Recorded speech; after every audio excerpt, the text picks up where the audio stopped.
얼마나 정치적인 모습이라든가 사회의 모습을 담은 이야기들도 많습니까? 자, 그리고 우리도 그런 얘기도 했잖아요. 고전솔속 안에는 고전만이 아니라 모든 소리 마찬가지지만 당대 사회의 모습, 현실의 모습을 담고 있는 경우들이 많이 있습니다. 자, 그랬을 때요, 굉장히 가혹한 정치 현실이 나타날 수도 있고요. 그래서 여기에 가져오진 않았지만 또 굉장히 태평하고 좋은 그런 실이 나타날 수도 있습니다.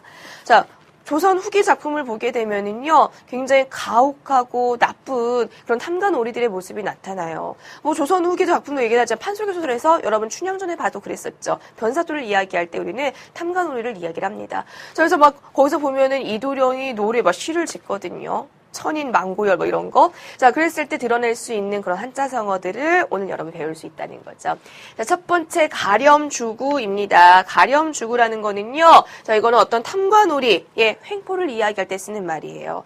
그래서 어떤 조세를 가혹하게 걷어들인다든가, 자, 그러면서 백성들을 못 살게 굴 때, 백성들이 굉장히 어려운 상황에 처했을 때 그것을 가렴주구라고 표현을 합니다.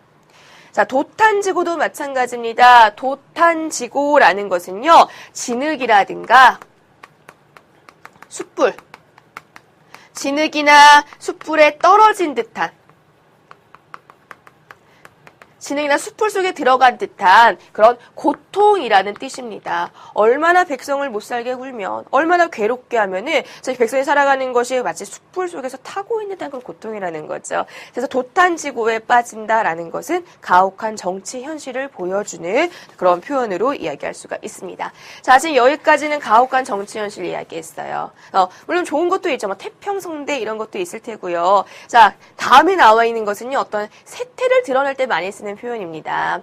상전벽해라는 건요, 말 그대로는 뭘까요? 뽕나무 밭이요. 뭐가 됐습니까? 푸른 바다가 됐습니다. 뽕나무 밭이 변해서 바다가 된다는 것은 굉장히 뭔가 급격한 변화, 큰 변화가 있다는 뜻이겠죠. 자, 그래서 상전벽해라는 말 쓸 때는 어떤 세상 일이 굉장히 급격하게 바뀔 때, 세상 일의 변천이 매우 심할 때, 요새 세상 참 많이 바뀌었구나, 옛날과는 참 다르구나, 이런 식의 세태를 이야기할 때 상전벽해라는 말을 씁니다.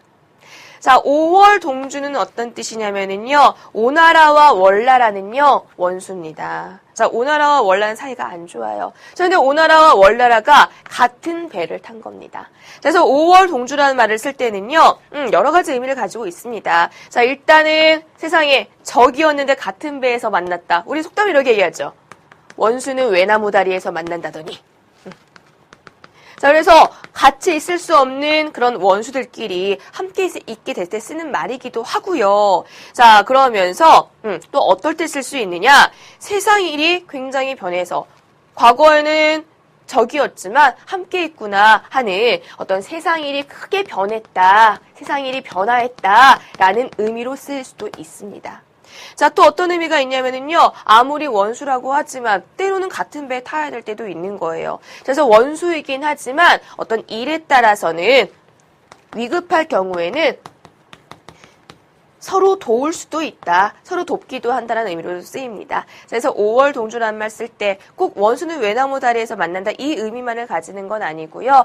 세상이 참 변했구나, 세상이 변해서 원수도 같이 있을 수 있구나, 함께 무슨 일을 할 수 있구나, 서로 도울 수도 있구나라는 의미로도 쓰인다는 것. 그래서 여기까지도 한번 선생님이 같이 정리를 해왔습니다.